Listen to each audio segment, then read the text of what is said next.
แม่อยู่เทิงวัดเฮาได้ยินครูบาว่าไผเถียงพ่อเถียงแม่และบ้า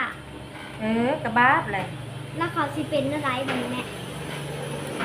เอาบ้ามันตายไปในทุกนรกเลยพวกบ้า เขาบ่ได้ขึ้นสวรรค์บ่แม่ พอได้ขึ้นแล้วคนบ้ามันจะได้ขึ้นสวรรค์เพื่อ เขาคือยังเห็นเขาไปลิ้นโรงเรียนอยู่จ้ะแม่ เขาเป็นนิ่ซื้อๆเขายังบริตาย บ่ได้ตายเป็นหยังเขาคือบ่บ้าค่ะเวลาเขาปีนต้นไม้ค่ะแม่ ลูกไม้เรียกมันลูกไม้นั่นแหละบ้า พวกต้นไม้เป็นหยังเขาคือบ่ตายค่ะแม่ น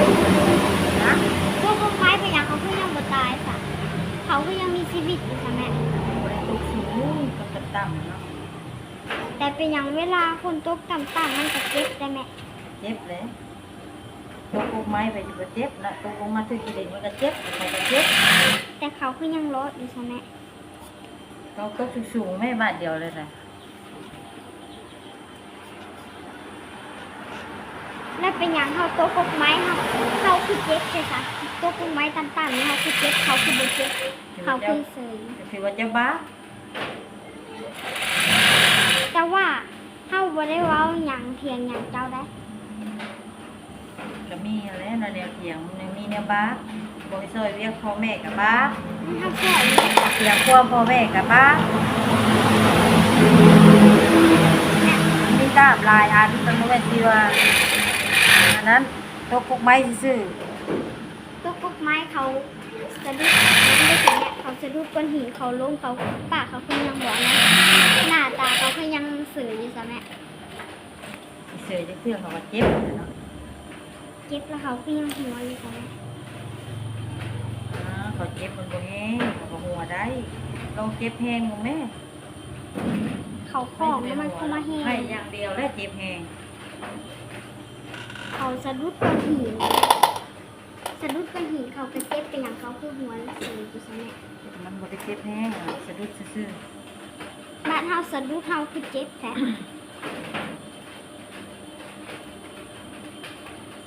สะดุดซื่อมันสิไปเจ็บจักเทื่อสะดุดหัวดวนไปชื่อกับหัวปักลงที่ดินแล้วก็สิเจ็บอ่ะนะอ้าวหน้าปากคาบขี้หินก็เดี๋ยวมันบ่เจ็บมันสิไปไส แต่เฮาเห็นเขาเถียงพ่อเถียงแม่หลายคนเขาพัดเขาบอกแทนบ่เคยถึกหยังเลยสะแม่เขาคือถึกเขาเฮ็ดเวียกสวยพ่อสวยแม่เขาเฮ็ดเวียกสวยพ่อสวยแม่เฮามีแต่เจ็บ ถือว่ายังบาปอยู่ถือว่ายังมีบาปอยู่ บาปเฮาย้อนหยังเฮาถึงบาป อ้าวพ่อแม่เว้าบ่พังเถียงความพ่อแม่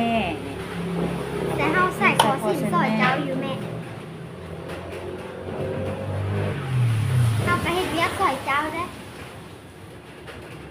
สวยซำนี้แหละ เฮาเคยใส่ลายเถื่อได้ขอสินนี้บัดเถื่อให้เจ้าอีกนะ ก็ได้บุญเนาะ ได้บุญเฮาก็ยังบาปอยู่ซะ สิบาปเทื่อเจ็บรับเทื่อนึงก็บาปน้อยเดียว อันนี้ละแม่นยังซะ อันนั้นบาปอันนั้นบาป เขาก็เห็นสอยเจ้าอยู่ได้สัตว์ บาปจะเทียมควมเหมือน แต่เขาบ่สู้เถียงอะไรได้นี่เจ้าบอกให้ใส่คอสินเนาะใส่เลยนี่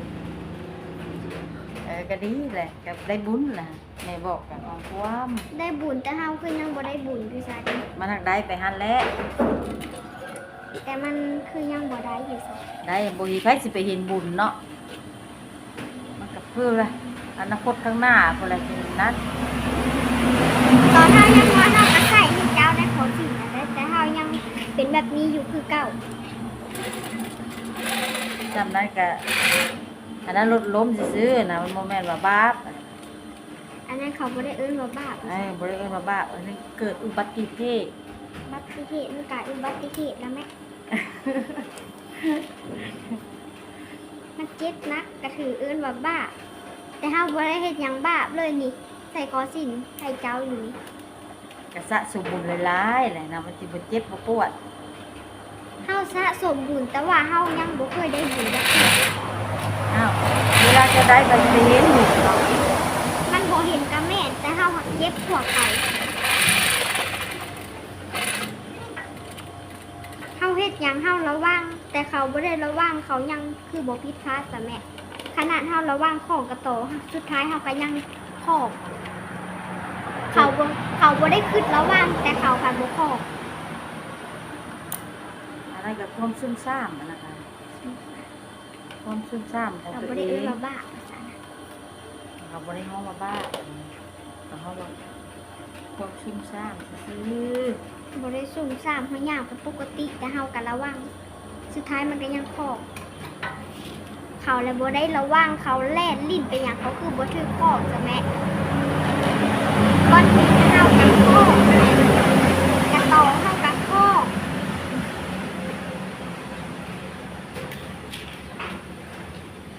บอกเป็นหยัง ตัวแม่บอกกับทางตัวโมให้เรียกส่วนแม่อันนั้นคือเป็นคุณป้าใหญ่มาก แต่อันนี้ไม่ยังสา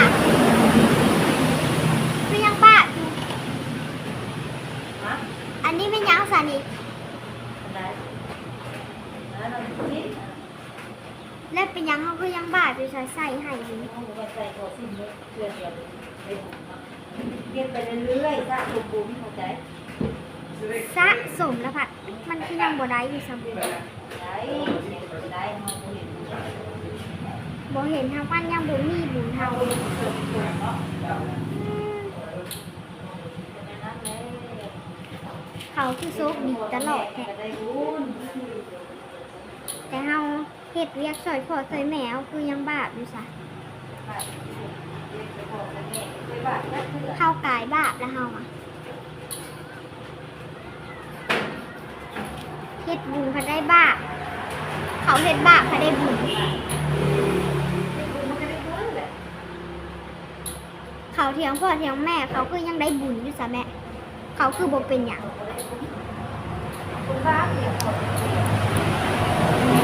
แต่ว่าเฮาผัดบ่อันนั้นปานใดได้เฮาก็ใส่ขอชื่อข้อยเจ้าแล้วเฮายังผัดได้บาปอยู่ไปใส่กับพิษปกติตลอดเคยเจ้าบ่เห็นว่าเฮาพาราดที่ตมของก้อนหิน ในความชุ่มฉ่ำตัวเองอ่ะ บ่แม่นความสูงสามและเฮานั้นมันกลายบาปแล้วแม่เฮาบ่มีบุญจะหน่อยหนึ่งเลยบัดเขาคือมีบุญหลายใช่ซะ บุญเลยได้เฮ็ดบิ๊กใส่พ่อใส่แม่เขาก็มีบุญเนาะ แต่เฮาเห็นเขาหลิ่นเสือ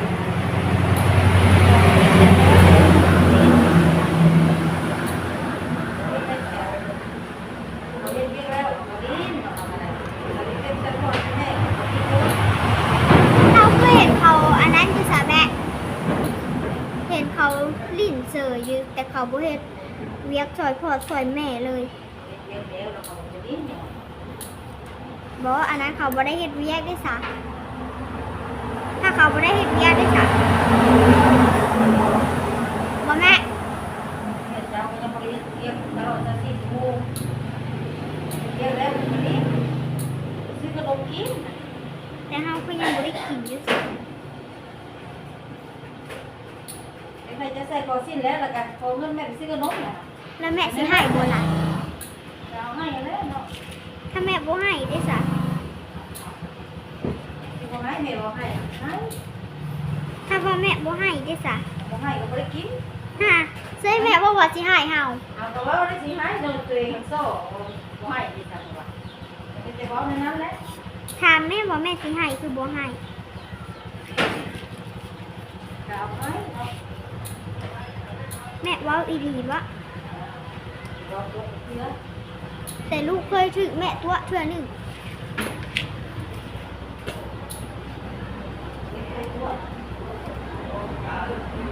อ้าวแม่ว่าถ้าลูกเฮ็ดเวียกแล้วแหละแม่สิให้ไปซื้อขนมกาดลูกเฮ็ดเวียกแล้วแหละแม่คือบ่ให้นะ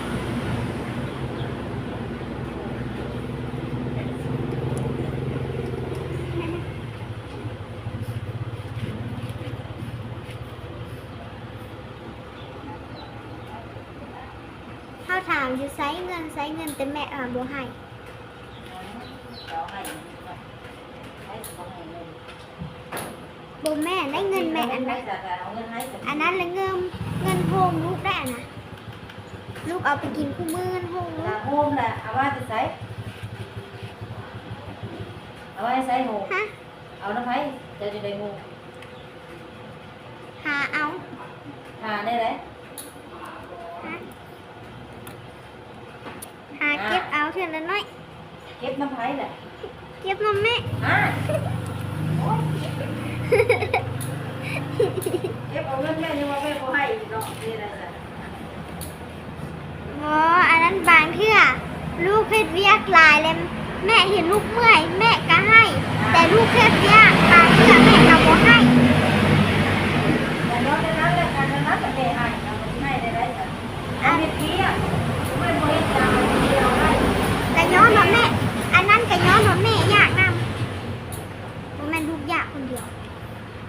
อยากจะคนซื้อกินเนาะกินน้ำเดียวเลยนะ กินน้ำเดียวแล้วแม่บ่เห็นลูก อันนั้นบ่สักก็เดียวว่าให้ลูกกินก่อนแล้วแม่จะกิน กินมาแล้วแม่ซื้อกิน แล้วยังไซลูกไปซื้อให้กิน คือบ่ไปซื้อน้ำเดียวสะถ้ากินน้ำเดียวก็ไปซื้อน้ำเดียว ใส่ลูกใส่ไผ่ แม่ก็ไปน้ำลูกแลแม่อยากแม่ก็ไปซื้อน้ำลูก ลูกก็อยากลูกก็ไปซื้อน้ำแม่ ไปเล็กใหญ่ แม่เป็นแม่ลูกเป็นลูก ไปซื้อกินหมูเป็นแล้วก็ไม่ต้องกิน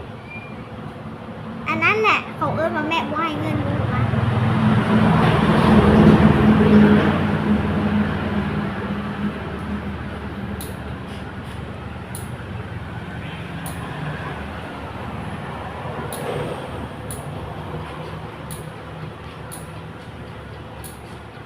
แม่บ่ย้านบอกถ้าแม่เฮ็ดบาปนำลูกแล้วแม่สิได้ตกมรดก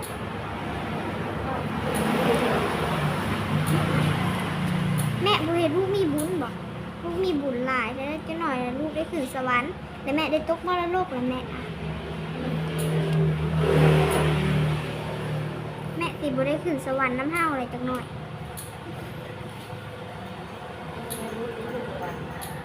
ลูกเลยได้ขึ้นสวรรค์แม่เลยตกมรดก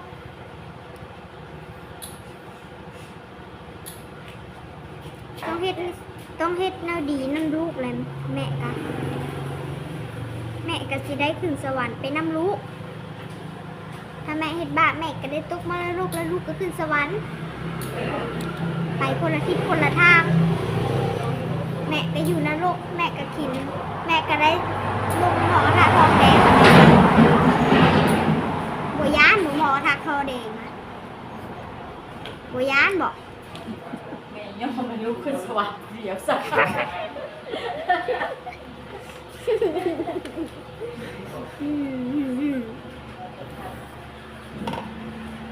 แม่บัวยานได้ปีนต้นน้ำบอก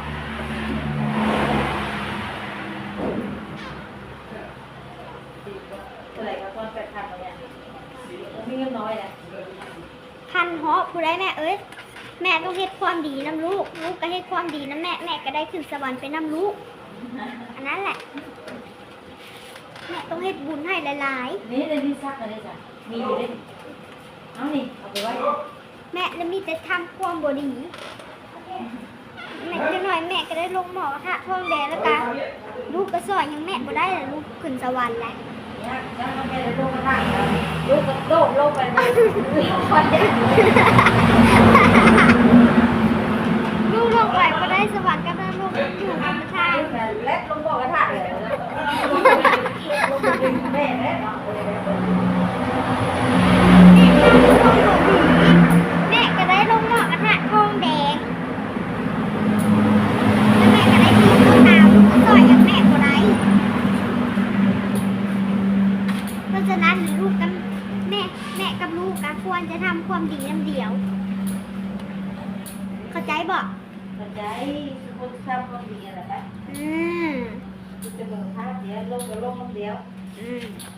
เพราะฉะนั้นแหละ ลงนรกก็ได้ลงไปพร้อมเดียว ขึ้นสวรรค์ก็ได้ขึ้นไปพร้อมเดียว อันนี้แหละแค่สั้นเลยเจ้าได้ลงหมอกระทะทองแดงคนเดียวเจ้าลูก